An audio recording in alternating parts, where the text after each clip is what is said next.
নমস্কাৰ সকলোকে স্বাগতম জনাইছোঁ।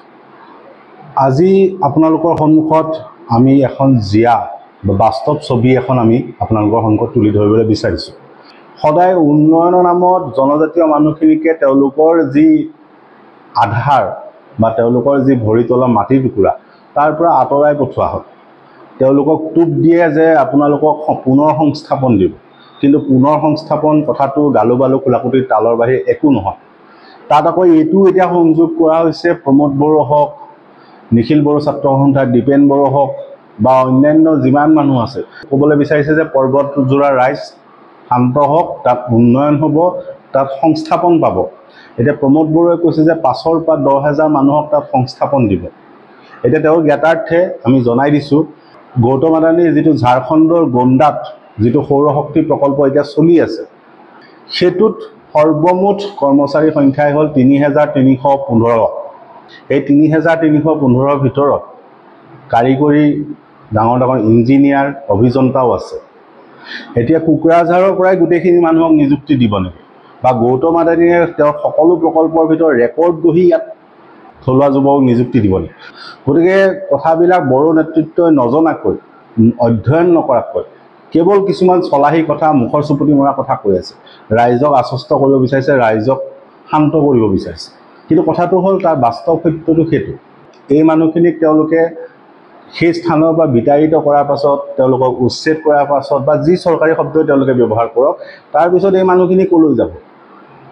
কাৰণ আপুনি চাওক, হাছিলা বিলত যেতিয়া উচ্ছেদ কৰা হৈছে, উচ্ছেদ তেওঁলোকৰ মতে লিগেল, মানি ল'লোঁ, সেইটো আইনী। কিন্তু কথাটো হ'ল সেই মানুহখিনিক উচ্ছেদ কৰাৰ পূৰ্বে তেওঁলোকৰ পুনৰ সংস্থাপনৰ কথাটো চৰকাৰে কিয় চিন্তা নকৰে? যে সেই মানুহখিনি বৈধ অসমৰ, ভাৰতৰ নাগৰিক, তেওঁলোকে অবৈধভাৱে বহি আছে, ঠিক আছে, কিন্তু বহি থকা মানুহখিনিক তেওঁলোকে পুনৰ সংস্থাপন দিব লাগিছিল, তাৰ পিছত উচ্ছেদটো কৰক। কিন্তু এই ধৰণে যে মানুহখিনিক বৰষুণত এনেধৰণে তিতি মানুহখিনি এতিয়া চৰম এটা বিপদত পৰিছে, সেই কথাটো কোনোদিনে চৰকাৰে ভাবি চোৱা নাই। এতিয়া কথাটো হ'ল, পুনৰ সংস্থাপনৰ নাটকখন শেষ হয়। আজিলৈকে শিলহাকুৰ মানুহে পুনৰ সংস্থাপন সম্পূৰ্ণৰূপে পালে নাই সেইটো কথা নিশ্চিত নহয়। দ্বিতীয় উদাহৰণটো আহিছোঁ যে চাওক, উন্নয়ন হোৱাৰ পাছত, কোম্পানী অহাৰ পাছত ভটিয়াপাৰৰ ৰাইজৰ এই অৱস্থা হৈছে। গতিকে কোম্পানী আহিলেই যে অল ইজ ৱেল, সকলো সোণৰ হৈ যাব, সোণৰ কণীৰ পৰা হাঁহ এটা সৃষ্টি হ'ব, সেইটো নহয়। তেওঁলোকে ওলোটা অত্যাচাৰ কৰিছে ৰাইজৰ। গতিকে অসমৰ যদি ইতিহাসখন চায়, তেতিয়াহ'লে জনজাতীয় খিলঞ্জীয়া মানুহে সদায় উন্নয়নৰ বাবে নিজৰ মাটি টুকুৰা এৰি দিব লাগে, আৰু তাৰপিছত তেওঁলোকৰ নাজল নাথল অৱস্থা এটা সৃষ্টি হয়। তেওঁলোক অঘৰীৰ দৰে জীৱন যাপন কৰিবলগীয়া হয়। তেওঁলোকৰ যিটো পূৰ্বৰ জীৱনশৈলী, সেইটো তেওঁলোকে কেতিয়াও ঘূৰাই নাপায়। আমি এটা উদাহৰণ দিছোঁ যে গুৱাহাটীৰ এটা অঞ্চল, আমচিং, যোৰাবাট, সাতগাঁও, এই অঞ্চলটোত আমি আজি দৃশ্যাংশত দেখুওৱা মানুহজনৰ এখন ঘৰ আছিল, এখন পথাৰ আছিল, এখন বাগিচা আছিল, খুব সুন্দৰভাৱে তেওঁলোকে জীৱন যাপন কৰিছিল। এখন গাঁও তাত আছিল, কাৰ্বি মানুহৰ গাঁও। কাৰ্বি বুলি ক'লে আমি জনজাতীয় খিলঞ্জীয়া মানুহ। সেই মানুহজনৰ পিতৃয়ে সেই ঘৰখন বনাইছে, পিতৃয়ে কৰিছিল চৰকাৰী চাকৰি। তাৰপিছত কি হ'ল, সেই মাটি টুকুৰা, সেই গোটেই অঞ্চলটো লগা হ'ল আৰ্মি, চৰকাৰে অধিগ্ৰহণ কৰিলে।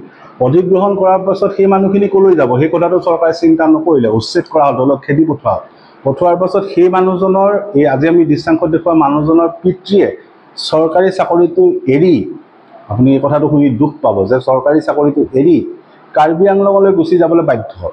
আজিৰ কাৰ্বি আংলং আৰু সেই সময়ৰ কাৰ্বি আংলঙৰ মাজত পাৰ্থক্য আছে, যে সেই সময়ত হাবি বন জংঘলে ভৰ্তি এখন জিলা। এতিয়া তালৈ উভতি গৈ তেওঁলোকে তাত কেনেকৈ বসবাস কৰিব, কি হ'ব, একো বুজি পোৱা নাই। ফলত কি হ'ল, এই মানুহজনে পুনৰ কৰ্মসংস্থাপন বিচাৰি গুৱাহাটীলৈ আহিলে। গুৱাহাটীত আহি তেওঁ এতিয়া গুৱাহাটীৰ যিটো ৰিফাইনেৰী আছে, নুনমাটিস্থিত যিটো গুৱাহাটীৰ শোধনাগাৰ আছে, সেই শোধনাগাৰটোৰ যিখন এই প্ৰকাণ্ড ৱাল, এই ৱালখনৰ পিছফালে কিছু মানুহ বসবাস কৰে, পাহাৰৰ টিলাত, পাহাৰৰ টিঙত বসবাস কৰে। এতিয়া এই মানুহজনেও সেই পাহাৰৰ টিলা বা পাহাৰৰ টিঙত এখন টিঙৰ চালি বনাই এতিয়া জীয়াই আছে। কিন্তু বাস্তৱত তেওঁৰ ম্যাদী মাটি আছিলে, তেওঁৰ খেতিপথাৰ আছিল, তেওঁৰ এখন ঘৰ আছিল। কিন্তু সেইখিনি সম্পূৰ্ণ ধ্বংস কৰাৰ পাছত এতিয়া সেই মানুহজন আজিৰ তাৰিখত অৱস্থান কৰিছেগৈ সেই পাহাৰৰ টিংটোত। এইটো হ'ল বাস্তৱ সত্য। যে পুনৰ সংস্থাপন অসমত কেনেকৈ হয় আপুনি সেই দৃশ্যাংশটো আজি আপোনালোকৰ সন্মুখত তুলি ধৰিছোঁ। আপোনালোকে ভালকৈ মন কৰক, তেওঁৰ প্ৰতিটো কথা আমি আজি তুলি ধৰিবলৈ চেষ্টা কৰিছোঁ। আমি তেওঁলোকৰ ঘৰলৈ গৈছিলোঁ আৰু দেখিছিলোঁ এটা জহি হৈ যোৱা ঘৰ, টিঙৰ ঘৰ, ভিতৰত বিশেষ কোনো তেওঁলোকৰ সুবিধা নাই। আমাক বহিবলৈ চকীখন দিবলৈও তেওঁলোকৰ অসুবিধা, চকীখনো নাই। মোৰ নামটো বীৰেন তেৰণ। ককা আইতাহঁতৰ বাসস্থানটো এতিয়া ধৰি লওক সাতগাঁৱতে আছিলে। এতিয়া সাতগাঁৱৰ পৰা যিহেতু সাতগাঁও এই তালতলা বুলি কয় এইটো তালতলাৰ পৰা এন্তে আৰ্মিয়ে বোলে খেদিলে। খেদিয়াৰ পিছত আমাৰ ভৈতাল অঞ্চললৈকে গুচি যাব লগা হ'ল। এতিয়া ভৈতালৰ লগত গুচি যোৱা পেলাই তাতে আছোঁগৈ আমি। এতিয়া বাসন্দা তাতে আমি কিছুমানে ভৈতাল আছোঁ, কিছুমানে জেংখা খেৰণি, কিছুমানে ভকচাঙত আছে। এনেকুৱা গোটেই তাৰমানে ভাগ ভাগ হৈ গ'ল গোটেই মানুহকেইটা। আগতে খেতি আমাৰ দেউতাহঁতৰ খেতি বাতি তাতে আছিল, আমাৰ তাতে খাইছিলে। খাই লোৱাৰ পিছত তাৰপিছত আৰু এহেঁতে যে খেদাৰ পিছত তাৰমানে গুচি গ'ল। আৰু এতিয়া যেতিয়া সাতগাঁৱত আমাৰ মাটি বোলে 5 বিঘা আছিল, আৰু এই ভেটি মাটি তাৰমানে 2 বিঘা আছিলে। তেতিয়া চৰকাৰটো এই আছিল নেকি, প্ৰফুল্ল মহন্ত আছিল নেকি। মানে এইখিনি কিমান ঠাই আপোনালোকে কিমান দিনৰ পৰা আছে ইয়াতে? আমি পৰা থাকিলোঁ নেকি, মই 18 বছৰৰ পৰা থাকিলোঁ নেকি ইয়াতে। তাৰ পৰা আহি সেইফালৰ পৰা আহি আৰু কাৰ্বি আংলঙৰ পৰা আহি ইয়াতে 18 বছৰমান থাকিলোঁ। তেতিয়া নাই, ৰাস্তা নাই, তেতিয়া ৰাস্তা নাছিলে, ৰাস্তাও নাছিল, জংঘল। আকৌ এইখিনিও এই গোটেই মাটি আছিল, মাটি কাটাও নাছিলে। আকৌ সিফালে ইটো চাইডে ৰাস্তা নাছিল, আমাৰ অকল সেইটোৱে ৰাস্তা আছিল, ছেক্ৰেটাৰী হয় সেইটো ৰাস্তা আছিল। তাৰপিছত আকৌ ৰাস্তাই নাই তেতিয়া সেইটো। আৰু আপোনাৰ দেউতা আমি গম পাওঁ PWD কাম কৰিছে। হয়, PWD চাকৰি কৰিছিলে। এনেইতো আমাৰ ইয়াতে সেই হেৰিটো নাই, চৰকাৰে দিয়া মতেতো হেৰিটো হোল্ডিং নম্বৰটো দিছে, দিয়াটো আৰু হোল্ডিং নম্বৰ দিছে। আৰু লাইন ঘাটাটো বাৰু এই চিটি বোৰ্ডৰে মানে দিছে আৰু সেইটো আৰু এতিয়ালৈকে আমাৰ যিটো মাটিৰ বা কিবা কাগজ পত্ৰ আমিও দি আছোঁ, কিন্তু এতিয়ালৈকে একো হোৱাই নাই। এতিয়া আমি আহোঁতে দেখিছোঁ বৰষুণ হ'লে খুব চাগে এটা অসুবিধা। এই ৰাস্তাটো আপুনি দেখা পাই আছে, আহিলে আপুনি যিহেতু ৰাস্তাৰ কেনেকুৱা অৱস্থা। সেয়ে আকৌ গোটেইকেইটা ঘৰৰ মানুহে গুচি যোৱাৰ পিছত দেউতাই ইয়াতে অকলে কি কৰি থাকিব, চাকৰি দিব বাধ্য। চাকৰি এতিয়া বৈঠাল অঞ্চল গুচি গ'ল, বৈঠাল অঞ্চল যাব এতিয়া হাজিৰা তাতে আৰু খেতিয়ে কাম আৰু তেতিয়া আৰু নাই আৰু তাতে আৰু জংঘল গোটেই হেৰিকেইটা আৰু তাতে আৰু ক'ত থাকিব। চৰকাৰী চাকৰি গুচি গ'ল। আমাৰ 3টা ককাই ভাই, মই চবতকৈ মই সৰু। আৰু ডাঙৰ দাদা তাৰমানে লকডাউনতে মাৰা গ'ল। আৰু মাজু দাদা শ্ৰাদ্ধ যোৱাৰ পিছত আৰু 1 বছৰ পিছত আকৌ মাজু দাদা ঢুকাইছে। এতিয়া মোৰ ল'ৰা ছোৱালী এতিয়া বৰ্তমান ইয়াতে 2টা, ল'ৰা এটা ছোৱালী এটা।